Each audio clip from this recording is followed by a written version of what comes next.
The Many Deaths of Harry Potter, written by ShayneT.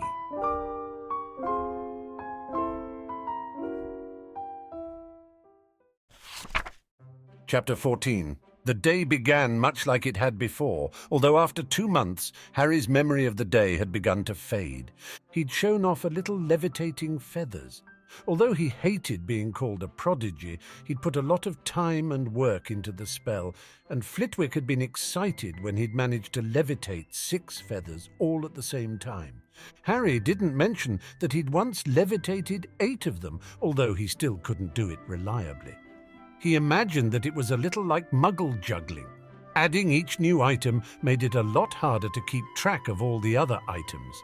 Pusey had refused to practice the Defendo spell with him. Apparently there was a rumor going around that Harry was wanting to use the spell to chop people's arms off. While Pusey didn't admit to believing that, he felt a little uneasy about Harry's aim and didn't want to risk his own limbs. He did transfigure teacups into angry goats, but Harry had stared into the goats' faces and been too squeamish to use the cutting charm on them, a fact which seemed reassuring to Pusey. They did make for good practice at dodging and using the stunning spell, however. Harry didn't comment that they still had the same patterns on their fur as the teacups had, or that they had handles on their backs. He was amazed that Pusey had managed to transfigure something living, even if he hadn't done it perfectly. He'd reflected that if Pusey got better at transfiguration, it might take his training to an entire different level. If Pusey was able to animate statues, Harry wouldn't have any compunction about using the severing charm. He'd be able to do more lethal things, and things like statues would be much more dangerous than Pusey was alone. Unfortunately, Pusey's skills weren't nearly at that level. Even the goat spell represented his casting well above his classmates. Pusey was only a 3rd year, and there were going to be limits to what he could do. Knowing what was coming, Harry was waiting for Hermione outside her classroom. It was a slight risk being away from the group, but Hermione was important enough to take the risk. She was already crying as she ran into him. "Weasley being a prat again?" he asked. She stared up at him as though she wondered how he knew. Harry rolled his eyes. "Weasley's always a prat.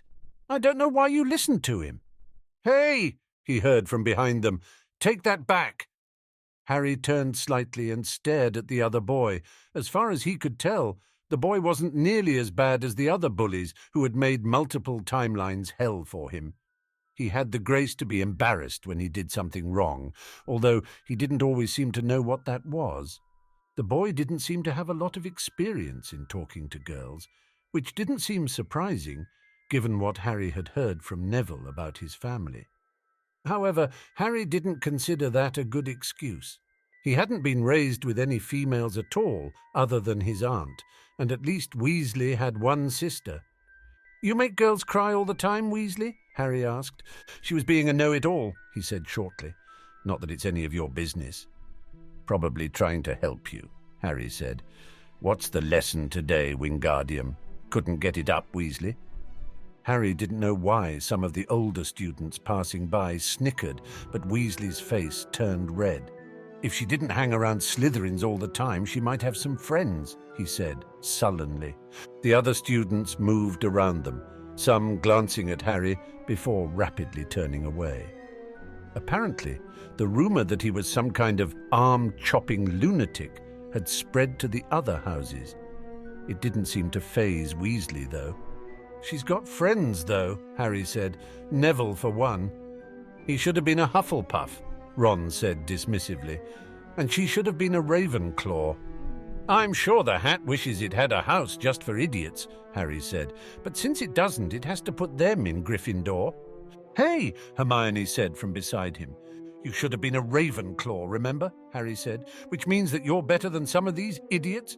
Of course, as Crabbe and Goyle proved, there were idiots in every house. If Weasley had been thinking more clearly, he would have pointed that out. Instead, he turned redder and looked as though he was about to go for his wand. Before he could do anything, however, a voice from the classroom stopped them both. Boys, I'd hate to take points from both your houses, but dueling in the hallways is not allowed. Flitwick's face was unusually serious. Harry shrugged and turned to Hermione. Are you going to be okay? He asked. She nodded.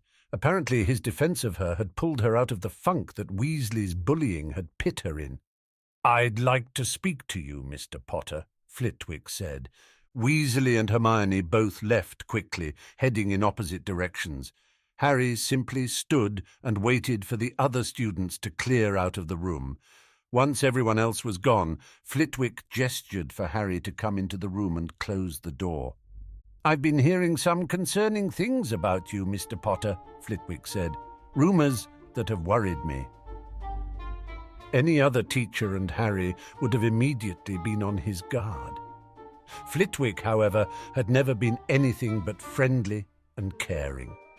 He struck Harry as someone who cared about his students, even if they weren't in his house. Harry suspected that most of the teachers were subtly biased toward their own houses, but he'd never noticed any bias with Flitwick. Anyone with a good mind and a will to work was able to find favor with him. I'm sure people say a lot of things about me, Professor, Harry said neutrally, even though not many of them have tried to get to know you. You don't seem to have made many friends outside of those 2 Gryffindors, Flitwick said. Harry shrugged. It takes a lot of courage to be friends with me. The Slytherins have too much of a sense of self-preservation to even try, and some of the Gryffindors have been spreading rumors so that no one else will spend time with me. Why would they do that? They think being Slytherin makes me automatically dark, and that scares them, Harry said. So you haven't been practicing a spell to do grievous injury to people? Flitwick asked. I've been studying ahead, Harry said. A lot of the spells we're taught at Hogwarts can do harm if misused. I think the concern is the focus you've had when practicing this one spell. Harry sighed. I'm not planning to chop anyone's arms off. I'm sure why Malfoy has been telling everyone that. The rumour had spread as far as Gryffindor, and Neville had told Harry as soon as he'd heard it. Harry hadn't bothered confronting Malfoy about it because it had been useful. Having the Slytherins stop bullying him because they thought he was a little crazy was useful. You have to admit that the kind of practice you have been doing wouldn't be necessary if you were just going to use it for tailoring or some other mundane use. You don't think I need a weapon? Harry asked. I have a bounty on my head. I've heard some of the other Slytherins talking about it when they think I'm not listening. There are other ways, dozens of ways you could incapacitate enemies, Flitwick said. He hesitated. It's not an easy thing, killing, especially at your age. Harry scowled and looked at the floor. When the Death Eaters come for me, I don't think stunners will do me much good. Your fellow students aren't Death Eaters, Flitwick said. Are you sure about that? Harry asked. How sure are you that Voldemort isn't already here? Flitwick flinched at the name, although he didn't seem to be as superstitiously terrified as most wizards were when the name was brought up. Harry continued. They're coming for me, and sooner or later I'm going to have to fight life-and-death battles. Why the severing charm? Flitwick asked faintly. I can practice it without anyone else helping me, Harry said. Practicing stunners and body binds requires that you have partners, and there isn't anyone willing to help me. Flitwick frowned. So if you had this extra training, you wouldn't use it against the other students? I probably would, Harry said, because people keep attacking me, but stunners are much safer than the alternative.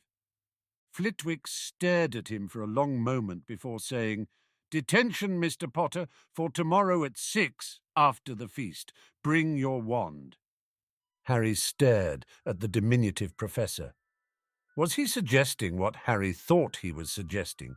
According to Hermione, Flitwick was known as a dueling master. We can't have you forced to use techniques that could hurt someone, can we, Mr. Potter? Harry grinned, elated. It was the first time he would ever be looking forward to a detention. All he had to do was survive the night. Feeling tense on the evening of the feast, Harry didn't relax until he saw that Hermione and Neville were in their places at the table. There would be no horror in the bathroom this time, and Harry relaxed. The Hufflepuff prefect hadn't left yet. Harry wasn't sure whether he had been coming after Hermione out of some sense of fair play or whether he was on another errand, but Harry had been thinking about what to do for 2 months. Despite this, Harry wasn't sure what to do. He couldn't manage a confundus charm, and because he didn't know why the prefect had been in that corridor, he couldn't find a way to stop him. His only option was to watch the prefect and improvise. He'd thought of finding a way of making the prefect sick so that he'd spend the feast in the hospital wing. However, given the speed of wizarding healing, there was no guarantee that the nurse wouldn't have him better in time to be in the hallways. Harry could barely taste his food because his stomach was twisted in knots. He only hoped that he was quick enough to find some way to stop the prefect. Harry chewed slowly, then felt himself freeze. Where was the other Hufflepuff prefect, the girl? He hadn't seen her the entire feast. He'd been focusing so much on the male prefect that he hadn't been paying attention to seeing if anyone else was missing. Harry froze. He was too young to fight a troll by himself. He started to stand up to go to the table, despite Quirrell sitting among the other teachers with a small smirk on his face. It was as though he knew exactly what Harry was thinking. Before he could, a shriek rang through the hallway. The female prefect was at the entrance, blood streaming from her side. "Troll! Troll in the dungeon!" She collapsed, and suddenly there was pandemonium. No one would listen. Harry had tried to tell the prefects that they should all remain in the Great Hall, that sending the Slytherins back to the Slytherin dorms was suicidal when the troll was supposedly in the dungeons. Assuming the troll hadn't moved far from where he'd been the last time, they should be reasonably safe, but Harry tried to stay in the middle of the group. Unfortunately, as everyone was Slytherins, they all had the same idea, and he was smaller than the others and found himself being pushed toward the front. There were almost 200 Slytherins behind him, and Harry should have felt reassured by that, but most of them were untrained, and very few of them would be able to face a fully grown mountain troll. At least they were moving quickly. Unlike the Gryffindors, none of them were included to be heroic. Everyone was focused on reaching the safety of their dormitories. When Harry smelled the familiar, hideous smell, he grimaced and tried to call out a warning. It was too late. The troll turned the corner ahead of them and began to lumber toward them. Harry could hear screams from behind him as people fell over each other trying to run. The 6th and 7th years, who might have stood a chance against the troll, were knocked over in the confusion. People were climbing over each other in their terror to get away. In the tight confines of the corridor, people couldn't move well. It was the perfect trap. Harry considered his options. He was fast enough that he might be able to dodge the troll and leave it to attack the other Slytherins. However, despite everything they had done to him, he didn't believe that all of them were bad people. Something within him, perhaps some faded remnant of Gryffindor nature, refused to leave his dorm mates to die. Harry grimaced and pulled his wand. He promised himself he'd have a better plan the next time around, something that wouldn't get everyone around him killed. "Diffindo!" he shouted, and a cut appeared on the troll's chest. It roared angrily. His casting had gotten strong enough to pierce a tree trunk with a single spell, but trolls were resistant to spells. "Diffindo!" Harry shouted again, this time aiming for the troll. Blood seeped from its cheek, and it charged toward him, outraged. It swung its club, but Harry was faster, running between its legs. The smell was even worse, but he pointed his wand up and cast the spell again. The troll screamed, and it staggered as it whirled around to face him. It was no longer facing the mass of other students who were slowly getting back in order. The prefects tried hitting the troll in the back with spells, but nothing worked. Harry cast over and over again, leaving deep gashes in the creature's hide. He realized quickly that he was in trouble. He hadn't been the victim of Harry hunting in months, and at Hogwarts he hadn't had any exercise outside of flying class. He didn't have the endurance to keep this up for long. Harry dodged again and felt a chip of stone hit his cheek. A loud blast sounded, and Harry saw that Pusey had fought his way to the front of the crowd. He was pointing his wand, and a flock of birds were streaming from it to flock around the troll's head. The troll began to claw at his head, and Harry grinned. He stopped and pointed, and this time his aim was much better, even though the troll was still moving. The troll screamed again as his eye exploded from the severing charm. Their eyes were their weak points, but Harry hadn't been able to aim well while dodging. The troll quickly turned its back toward Harry and began running toward the crowd, who began to scream. Some of them had the presence of mind to try to fight back, but their spells bounced harmlessly off the creature's hide. It was now covering its face with one arm, even as it charged the Slytherins. Pansy Parkinson fell.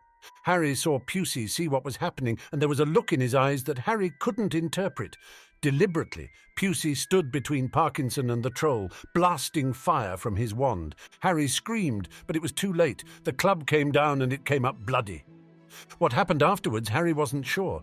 The world around him seemed to go red, and he lost all control of himself. He leapt, and a moment later he found himself on the creature's back. It whirled, trying to spin him off, but he held on for dear life.